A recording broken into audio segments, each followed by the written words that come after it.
Est-ce que c'est vrai quand tu es incompris ou incomprise? Est-ce que c'est vrai quand tu es au sommet, quand tu vas bien? Est-ce que c'est vrai?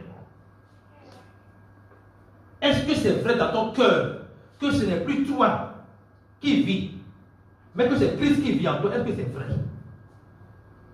Si ce n'est pas vrai, le verset ne va rien faire au diable.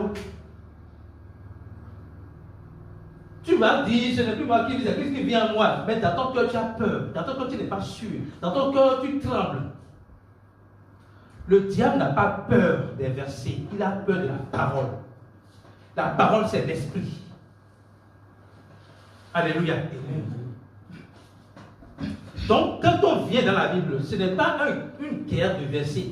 Vous savez, lorsque vous allez commencer par parler de l'amour de Dieu dans l'Ancien Testament aux gens, ils vont établir ce qu'on appelle la guerre des versets. Ce n'est pas la guerre des versets. Ce n'est pas, regardez, il a dit que Dieu a tué quelqu'un. Il a dit que Dieu a... Ce n'est pas cette guerre qu'on veut faire.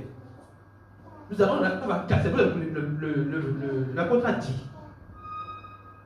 Je vais lire. Il dit, pour plusieurs personnes, Dieu dans l'Ancien Testament était un Dieu très dur et en colère. Pourquoi c'est ainsi? Parce que c'est ce qu'on a présenté de Dieu. Dieu n'a pas une double nature. Dieu a une unique nature. Cette nature, c'est amour. Point barre. Son nature de Dieu, c'est amour. La nature de Dieu, c'est lumière. Et en lui, il n'y a point de mal. La nature de Dieu, c'est esprit. L'esprit n'a pas d'émotion. Donc, l'esprit n'est pas une personne qui agit ou qui pro-agit. L'esprit n'est pas une personne qui agit ou qui réagit. L'esprit est une personne qui pro-agit. Parce que l'esprit n'est pas influencé par vos comportements. Dieu a décidé de nous servir parce qu'il est amour. Il n'a pas décidé de nous servir parce que nous avons besoin de l'amour.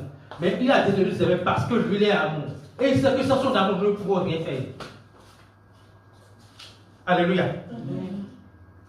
Cela amène, donc le fait qu'on voit Dieu, un Dieu dur et colérique, amène les gens à se demander si Dieu passe du statut de Dieu dans l'Ancien Testament à celui de Dieu du Nouveau Testament. Autrement, est-ce que Dieu est différent dans l'Ancien Testament et différent dans le Nouveau Testament? Non. Je reprends ce que je vais dire tout à l'heure. Dieu n'a pas une double nature. Les hommes ont une double perception de Dieu. Ça ne veut pas dire que Dieu a une double nature.